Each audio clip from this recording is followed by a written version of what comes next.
Hello friends, welcome back to my channel. आज की इस वीडियो में हम सीखेंगे सपोज्ड टू का यूज़। सपोज्ड टू के साथ बी एंड हैव को किस तरीके से यूज़ किया जाता है, इस सिचुएशन को भी इस वीडियो में हम अच्छे से कवर करेंगे। So the thing that we should know that what is the Hindi of supposed to.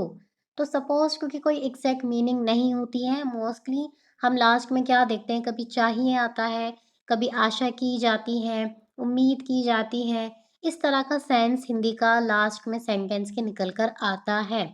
अब यहाँ एक क्वेश्चन है कि जब हमें पता ही नहीं है कि सपोज टू की एग्जैक्ट मीनिंग क्या होती है, इसका हिंदी अर्थ क्या होता है, तो इस टॉपिक को हम समझे कैसे।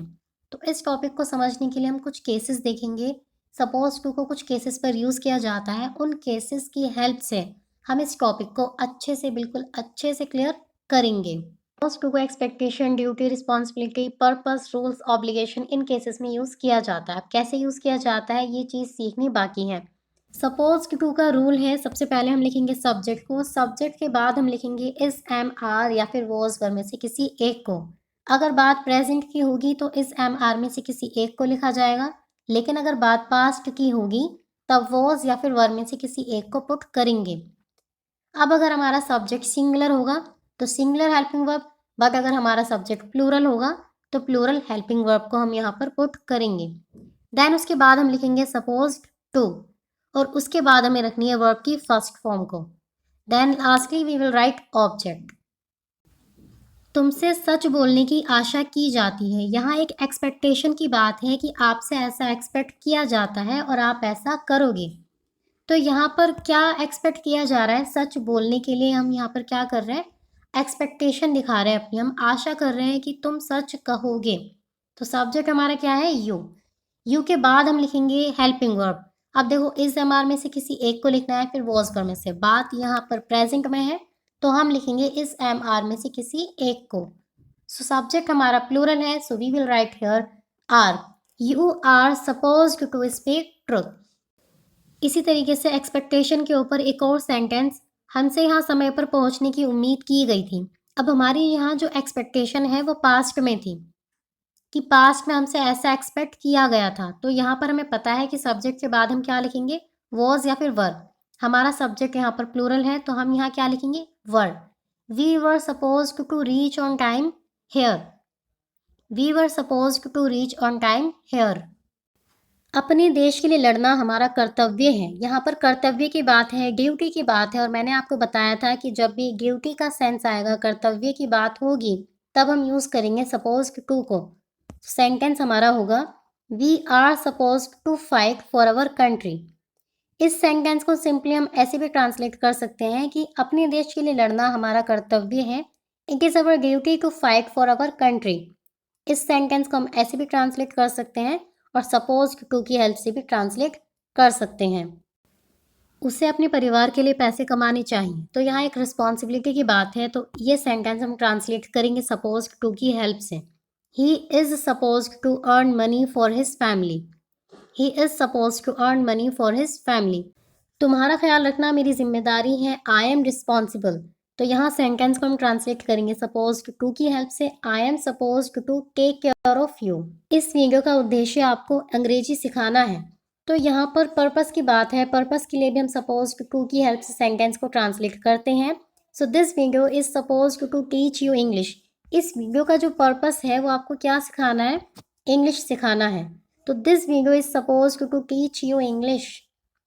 किसी को भी देर से आने की अनुमति नहीं है, nobody is suppose to come late. अब यहाँ पर अलाउ करने की बात है, जब भी अलाउड का सेंस होगा तब भी हम वहाँ पर क्या यूज करेंगे, suppose to. So nobody is suppose to come late. जब हम किसी चीज़ के कहीं होने की उम्मीद करते हैं, आशा करते हैं, लिविंग थिंग हो या नॉन लिविंग थिंग हो, कुछ भी हो सकता है, जब हम किसी चीज़ के कहीं होने की उम्मीद करते हैं तब उस सेंस पर हम यूज़ करते हैं सपोज टू के साथ बी को। सपोज टू के साथ बी को यूज़ करने का हमारा जो रूल है वो है, सबसे पहले हम लिखेंगे सब्जेक्ट, सब्जेक्ट के बाद हम लिखेंगे अपनी हेल्पिंग वर्ब। हेल्पिंग वर्ब हमारी is, am, are, was verb कुछ भी हो सकती है। Then we will write suppose to, और सपोज टू के बाद हम मेंशन करेंगे be. Then lastly we will write object. यहाँ वर्ब नहीं है, ठीक है, यहाँ पर हमें नोट करना है कि यहाँ हमें वर्ब नहीं लगानी है, बी को यूज़ करना है। उससे घर पर होने की उम्मीद की जाती है। यहाँ कोई एक्शन की बात नहीं है, सिर्फ प्लेस की बात है कि ये जो है इससे कहाँ होने की उम्मीद की जाती है, घर पर होने की उम्मीद की जाती है। कोई एक्शन यहाँ पर नहीं है, कोई वर्ब हमें पुट नहीं करनी है। सिंपल सेंटेंस को ट्रांसलेट करेंगे, he is suppose to be at home. He is suppose to be at home. तो इस तरीके से सपोज टू बी का हम यूज करते हैं। किस सेंस में यूज करते हैं, आई होप अब आपको समझ आ गया होगा। सारी किताबों को मेज पर होने की उम्मीद की गई थी। सेंटेंस हमारा पास्ट में है। So all the books were suppose to be on the table. Suppose to be, यहाँ पर हम किसी चीज के कहीं होने की आशा या फिर उम्मीद करते हैं। कोई एक्शन यहाँ पर इंक्लूड या मेंशन नहीं होता है। तुमसे यहाँ होने की उम्मीद की जाती है। You are suppose to be here. You are suppose to be here. Suppose to के साथ हैव को लगाने का सेंस ये है कि जब हम किसी से आशा करते हैं, उम्मीद करते हैं कि उसके पास कुछ होगा, उसके पास कुछ होने की जब हम उम्मीद करते हैं, एक्सपेक्ट करते हैं, तब हम यूज़ करते हैं सपोज टू के साथ हैव को, पोजेशन को दिखाने के लिए।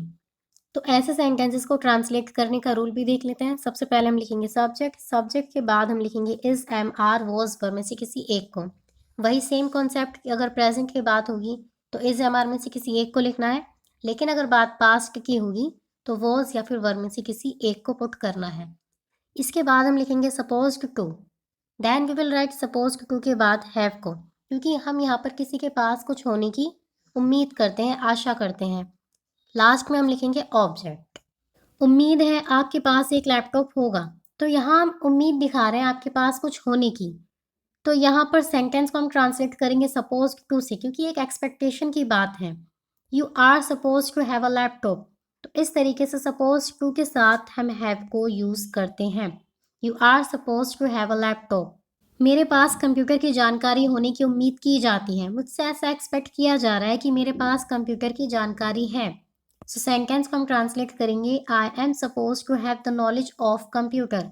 आई am suppose to have the knowledge of computer. उम्मीद है आपके पास पेन होगा। You are suppose to have pen. You are suppose to have pen. Hindi पर हमें नहीं जाना है, कभी कुछ आती है हिंदी में, कभी होगा, चाहिए, पता नहीं क्या क्या होता है हिंदी में। हमने खाली सेंस को समझना है और सेंस वाइज हमें सपोज टू को पुट करना है।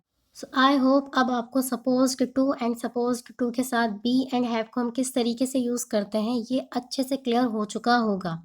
सपोज टू के साथ बी के साथ हम वर्ब की फोर्थ फॉर्म को किस सेंस पे यूज़ करते हैं, और इसी तरीके से सपोज टू हैव के साथ वर्ब की थर्ड फॉर्म को किस तरीके से किस सेंस पे यूज़ करते हैं, ये सीखेंगे हम नेक्स्ट वीडियो में। सो फ्रेंड्स, अगर आपको वीडियो पसंद आई हो, ज़रा भी हेल्पफुल लगी हो, तो प्लीज़ वीडियो को लाइक करें, शेयर करें एंड चैनल को सब्सक्राइब करें। And also press the bell icon so that आपको मेरी नई वीडियो की नोटिफिकेशन टाइम पर मिल जाए। Thanks for watching.